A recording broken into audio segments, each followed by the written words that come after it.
تو اس وقت میں نے گردن اٹھائی اور کہا الہی ترکت الخلق لاجلک، مالک اگر تو نے پوری کائنات بنائی ہے میرے لیے تو میں پوری کائنات کو ٹھوکر مار رہا ہوں تیرے لیے۔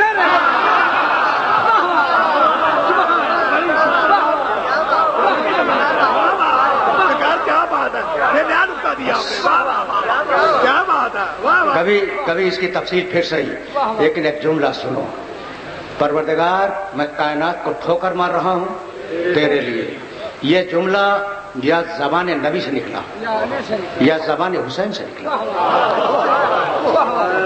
زبان علی بھی بیان کروں گا، ہے وہاں بھی ڈائریکٹ نہیں ہے، لیکن زبان حسین سن لو۔ جب گلجناح سے نیچے تشریف لائے، دیکھو تمہاری صدائیں بلند ہو گئیں اور شمر میرے مولا کے سینے پہ بیٹھ گیا، تو میرے مولا کے لب ہل رہے تھے، شمر نے کان لگائے کہ حسین اس وقت کیا کہہ رہے ہیں، تو جانتے ہو کیا کہہ رہے تھے؟ ترکت الخلق طرًا فی ہواکا وایتمت العیال لکی اراکا، مالک میں پوری کائنات کو ٹھوکر مار رہا ہوں تیرے لیے، اور اب مجھے سکینہ کی یتیمی کی پرواہ نہیں ہے، اب بچی تماچے کھائے، میں آ رہا ہوں تیری بارگاہ میں، اب کرتے کا دامن جلے، میں بچی کو چھوڑ کے آ رہا ہوں تیرے لیے۔ دیکھو تم نے یہ دو جملے سنے اور تمہاری صدائیں بلند ہو گئی نا، میری سمجھ میں نہیں آتا۔ دیکھو اب تو آیا تھا وقت مصائب پڑھنے کا، اور اب میرے پاس دامن وقت بالکل گنجائش نہیں ہے، لیکن یہ دو جملے سنتے جاؤ۔ میں جو مقتل میں لکھا ہوا ہے نا کتابوں میں، اسی کو پڑھنے کا عادی ہوں، میں کتابوں سے باہر نہیں پڑھا کرتا، جو ہے جو واقعہ گزرا وہ لکھ دیا گیا، جو لکھ دیا گیا وہ پڑھ دیا۔ اس بچے کو پہچانتے ہو نا جس کا میں نے تذکرہ کیا؟ یہ وہ بچی جو حسین کے سینے پر سونے کی، کب سوتی تھی؟ جب حسین اسے گود میں لے کر تھپکیاں دی اور اسے لوریاں سنائے، جب بچی کو نیند آیا کرتی تھی۔ سن لیا تم نے؟ دیکھو تمہاری صدائیں بلند ہو گئی، مجلس تمام ہو گئی، ختم ہو گئی، اب چھوٹا سا واقعہ سن لو اور مجھے اجازت دے دو۔ اقلیل المصائب فارسی کا ایک انتہائی قدیم مقتل ہے، مقتل کی کتاب، وہ اب تک اویلیبل نہیں تھی، بہت کبھی 100 سال پہلے چھپی تھی، 200 سال پہلے اس کا کوئی نشان نہیں تھا، اب نئی چھپ گئی ہے تم سے، ٹھیک ہے نا؟ اس کے حوالے سے تمہاری خدمت میں چھوٹا سا واقعہ پیش کروں گا اور میں اب تم سے اجازت لے لوں گا، بس۔ اقلیل المصائب، شہزادی تمہاری سمجھ میں آ گئی، فاطمہ زہرا کی پوتی، ٹھیک؟ جب شام غریبہ کا سورج ڈوبا تو جلے ہوئے خیموں میں شہزادی زینب، شہزادی ام کلثوم بچوں کو گننے لگی۔ جب بچوں کو گنا تو بچے تو تھے، سکینہ موجود نہیں تھی۔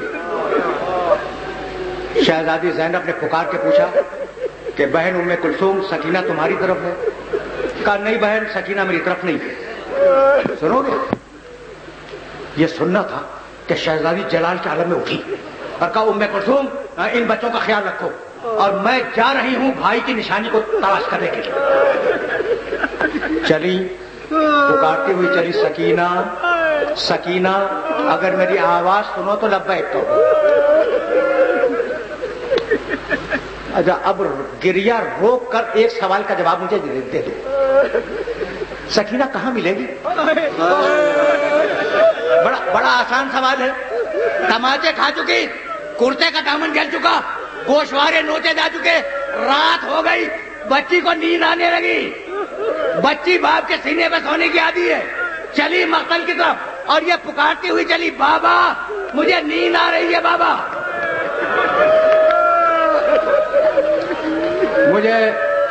مجھے اپنے سینے پر سلا لو بابا۔ بس میں واقعہ مکمل کروں گا، تم سے اجازت لے لوں گا۔ بچی پہنچی، تمہارا کیا خیال ہے؟ سینے پر سوئی؟ نہیں سوئی۔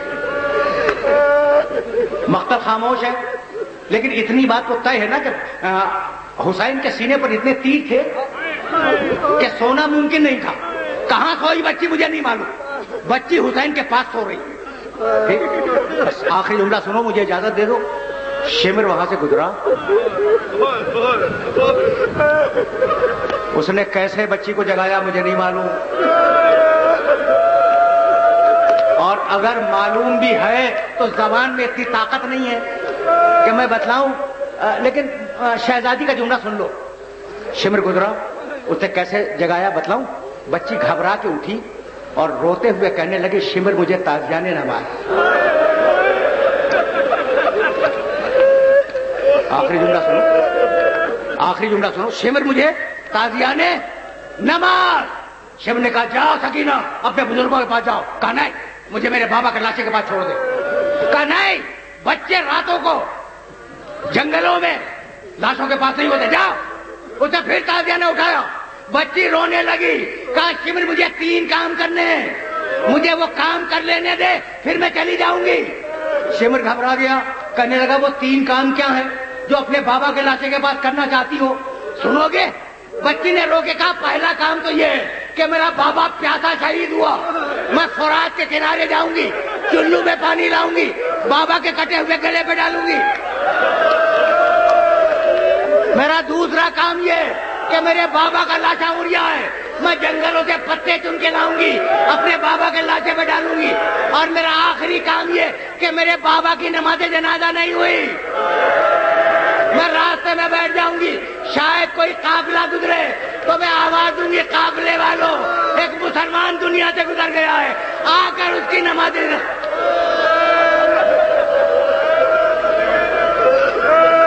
وَسَيَعْلَمُ الَّذِينَ ظَلَمُوا أَيَّ مُنْقَلَبٍ يَنْقَلِبُونَ رَبَّنَا تَقَبَّلْ مِنَّا إِنَّكَ أَنْتَ السَّمِيعُ